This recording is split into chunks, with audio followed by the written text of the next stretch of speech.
He's loud, he's brazen, and he's unrestrained. Whether you love him or hate him, Donald J. Trump, 45th President of the United States, is unconventional. But does he, as some people suggest, suffer from a mental illness? Well, that's going to be our focus for today. Hi, I'm Eric, and welcome to My Mental Health World.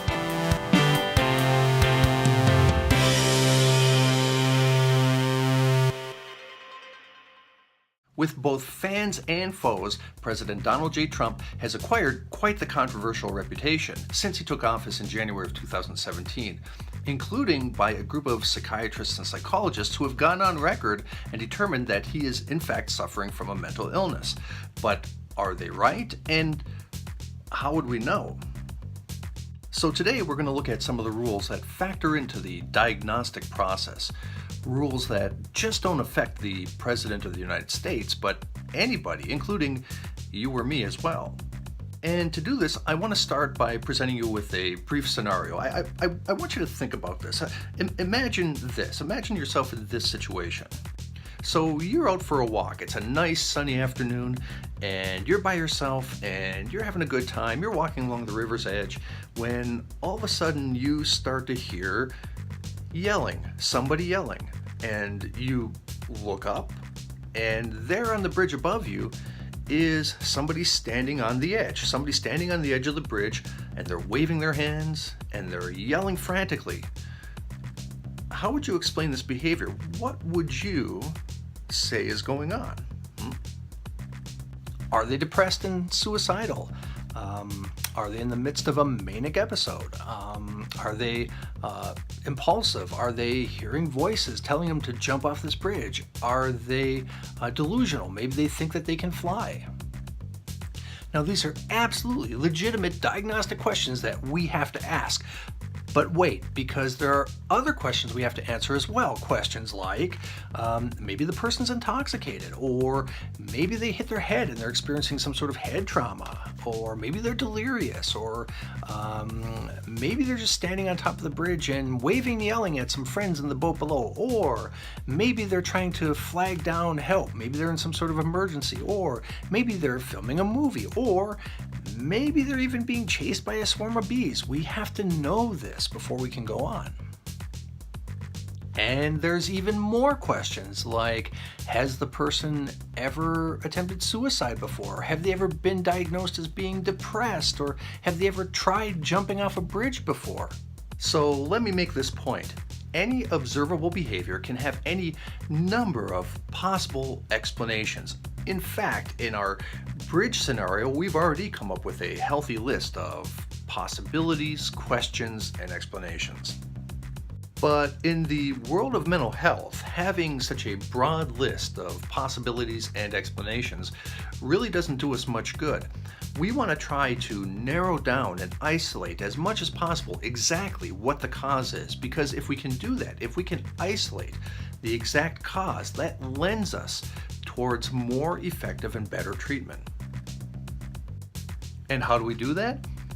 Well, one of the best ways is to just sit down with the person and have a conversation with them, conduct a face-to-face interview. By asking questions, we can better understand what it is that they're thinking and feeling and explore their motivations. Not doing this would be misguided and even counter-therapeutic. I mean, sure, we could make some basic inferences based on our observations of their behavior, but really, we'd be unable to come up with a legitimate and accurate diagnosis. And with this very idea in mind, the American Psychiatric Association has come up with something that's come to be known as the Goldwater Rule. Maybe you've heard about it recently on TV. The Goldwater Rule was enacted by the American Psychiatric Association back in the 1960s, and it goes a little something like this. Psychiatrists are prohibited from rendering a professional opinion on any public figure without first completing a comprehensive and intensive assessment or face-to-face interview. So the Goldwater Rule provides an important safeguard, a necessary safeguard. It prohibits psychiatrists from making an unsubstantiated or capricious diagnosis or opinion on any public figure based on behavior alone or from afar.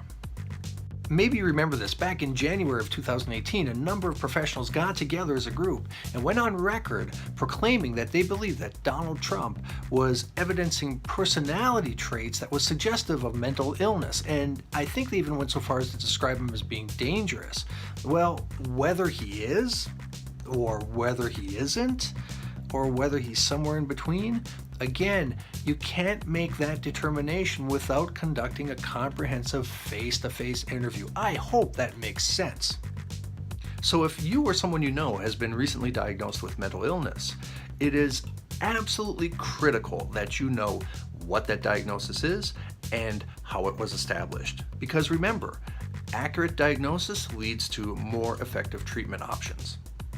Is the diagnostic process foolproof? My God, no.